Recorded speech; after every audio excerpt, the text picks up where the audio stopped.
It was a perfect Saturday morning in early June when I decided to visit our town's farmer's market.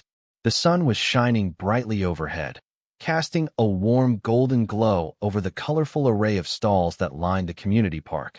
I remember thinking how alive everything felt that day, the kind of day that makes you grateful just to exist in the world.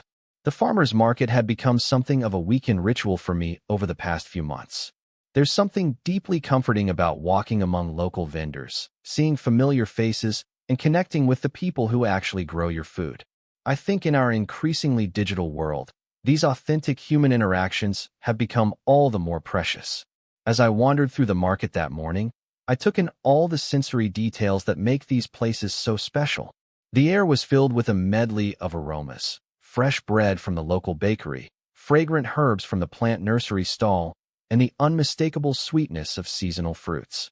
Children were laughing as they chased each other between the rows of vendors, and somewhere in the distance, a local musician was playing an acoustic guitar, the gentle melody floating above the cheerful buzz of conversation. I hadn't planned to stay long that day. My original intention was just to pick up some fresh vegetables for the week ahead, and maybe treat myself to one of those amazing cinnamon rolls from the bakery stand that I can never resist. But life has a funny way of changing our plans, doesn't it? The moments that end up meaning the most to us are rarely the ones we see coming. I was examining some heirloom tomatoes at one of the vegetable stalls when I first noticed the strawberry vendor across the way. What caught my attention wasn't just the vibrant display of perfectly ripe berries, though they were indeed beautiful, but the person behind the stand. He was about my height, with dark, curly hair that fell just above his eyes, which crinkled at the corners when he smiled at his customers. And he was smiling a lot, I noticed, as he handed a paper bag to an elderly woman who was saying something that made him throw his head back in laughter. There was something immediately magnetic about him, a kind of easy confidence and genuine warmth that drew people in. I watched as he chatted animatedly with each customer, remembering their names and asking about their families. It wasn't the rehearsed friendliness you sometimes encounter in retail. He seemed genuinely interested in each person who approached his stand. I pretended to be deeply invested in selecting the perfect tomatoes while stealing glances in his direction. It had been months since I'd felt that flutter of interest in someone, and I was surprised by how strong it was. After paying for my vegetables, I found myself drifting toward the strawberry stand, drawn there by curiosity and something else I couldn't quite name yet. As I approached, he looked up and our eyes met. His were a warm hazel color that seemed to shift between green and brown in the sunlight. "First time trying our strawberries?" he asked with a smile that made those eye crinkles appear again. His voice was deeper than I expected, with a slight accent I couldn't place. "Is it that obvious?" I replied, feeling a bit flustered by his direct gaze. "Well, I know most of my regulars, and I definitely would have remembered you," he said, and there was something in his tone that made me wonder if he was flirting or just being friendly. In these moments, as a gay man, you learn to tread carefully. You develop a kind of sixth sense for these situations, but it's never completely reliable. "I'm Alex," I said, extending my hand across the table of berries. "Just moved to town about 3 months ago." "Daniel," he replied, taking my hand. His palm was warm and slightly rough, the hands of someone who works with the earth. "Welcome to our little community. What brings you here?" And just like that, we fell into conversation. I told him about my job as a graphic designer and how I'd relocated for a change of pace after living in the city for years. He told me about his small berry farm just outside of town, which he'd taken over from his grandparents 5 years ago. There was passion in his voice when he spoke about sustainable farming practices and the particular challenges of growing the perfect strawberry. "You have to understand," he explained, leaning slightly forward. "Strawberries are incredibly sensitive. The right amount of sun, the perfect balance of water, the ideal soil composition, it all matters. Too much of anything, and they're ruined." He picked up a particularly plump berry and held it out to me. "Here, try this one. It's from our heirloom variety." I took the strawberry, our fingers brushing briefly in the exchange. The berry was warm from the sun, and when I bit into it, the flavor was nothing like the store-bought versions I was used to. It was intensely sweet, but with a complexity that surprised me. Notes of honey and something almost floral. "That's incredible," I said honestly, and the pride in his expression was endearing. "That's what happens when you let nature do its thing properly," he replied. "No rushing, no cutting corners. He started to gather a selection of berries into a small basket. So, what else are you picking up today? Planning something special?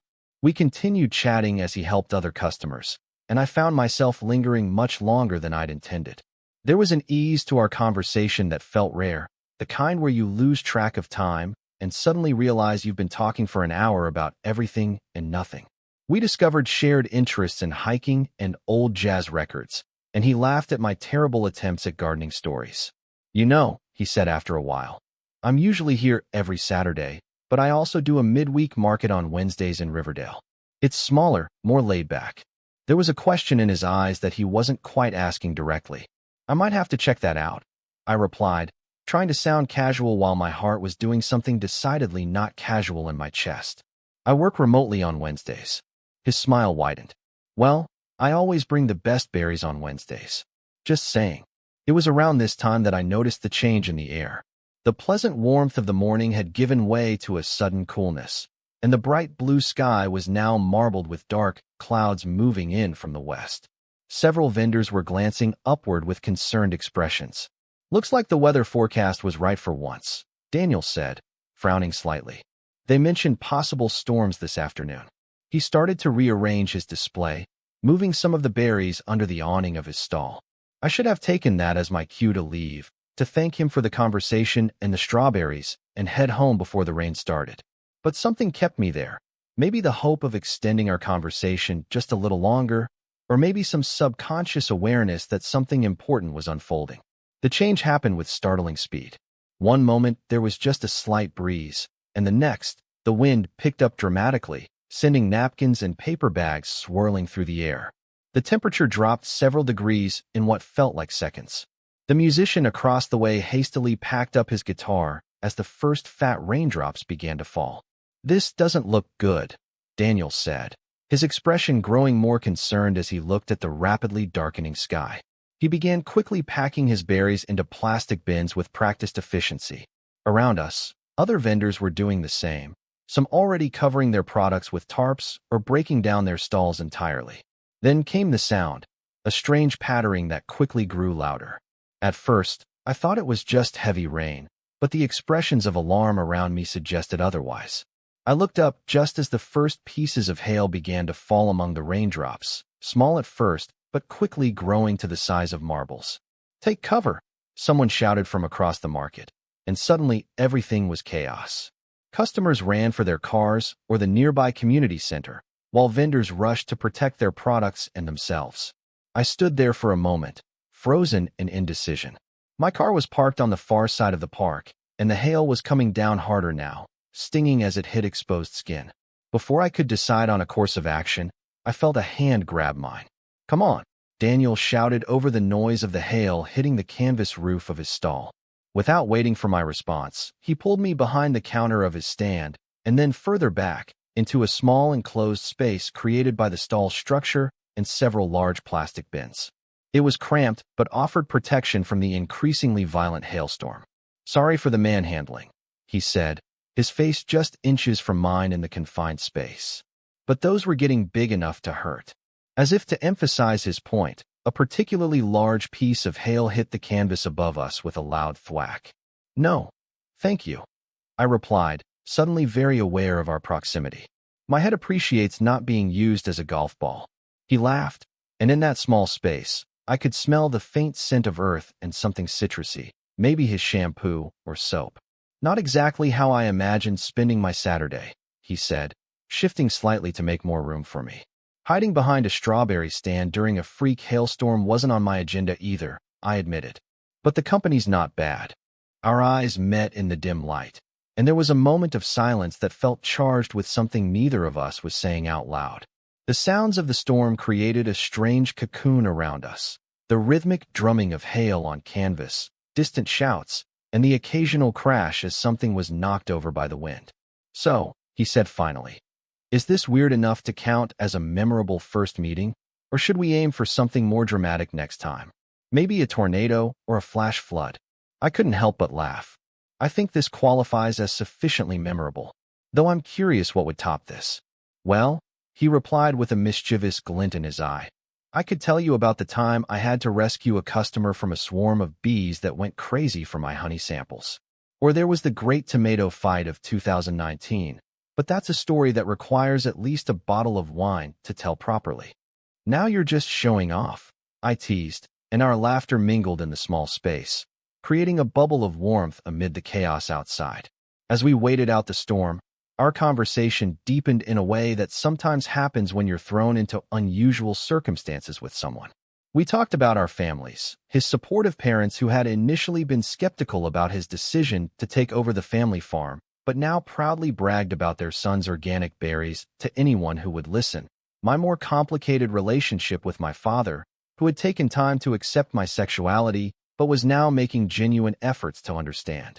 It's funny, Daniel said thoughtfully, how growing things teaches you patience. Nothing happens overnight in farming. Sometimes you plant seeds and don't see results for years. He glanced at me. I think relationships are like that too, whether it's with family or friends or... He trailed off, leaving the thought unfinished. Or something more? I suggested quietly. He nodded, holding my gaze. Yeah, something more. The hail had begun to taper off, replaced by a steady rain that drummed more gently on the canvas above us. Neither of us made a move to leave our shelter, though. There was something magical about this accidental intimacy, this unplanned moment of connection amid the disorder of the storm. Can I ask you something? Daniel said after a moment of comfortable silence. What made you stop at my stall today? There are at least 3 other vendors selling berries at this market. I considered making up something casual, but there was something about the moment that called for honesty. I saw you laughing with that elderly customer, and you just seemed so genuine. It made me curious. His expression softened. Mrs. Peterson, she's been buying my berries since I started. Tells me every week that they remind her of the ones she used to pick as a girl in Maine. He smiled at the memory. But I'm glad it caught your attention.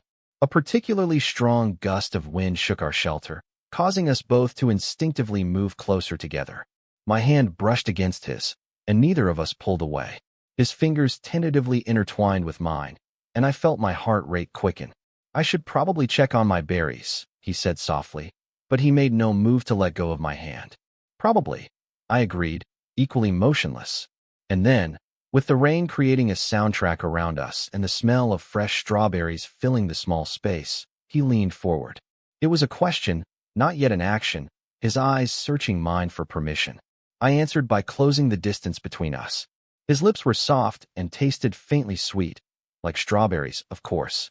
The kiss was gentle at first, almost hesitant, but then deepened as his free hand came up to rest lightly on my cheek. Time seemed to suspend in that moment, the chaos of the market and the storm fading into background noise. When we finally pulled apart, I felt slightly dazed, as if waking from a particularly vivid dream. Daniel looked equally affected, his eyes wide and a slight flush coloring his cheeks. I don't usually kiss customers behind my stall during hailstorms, he said with a small laugh. Just so you know. I'm honored to be the exception, I replied, unable to stop smiling. And for the record, I don't usually kiss farmers I've just met, either. Just farmers you've known for at least an hour, huh? He teased, and the easy banter between us resumed, now underscored by this new layer of connection. Eventually, the rain lightened enough that we felt safe emerging from our shelter.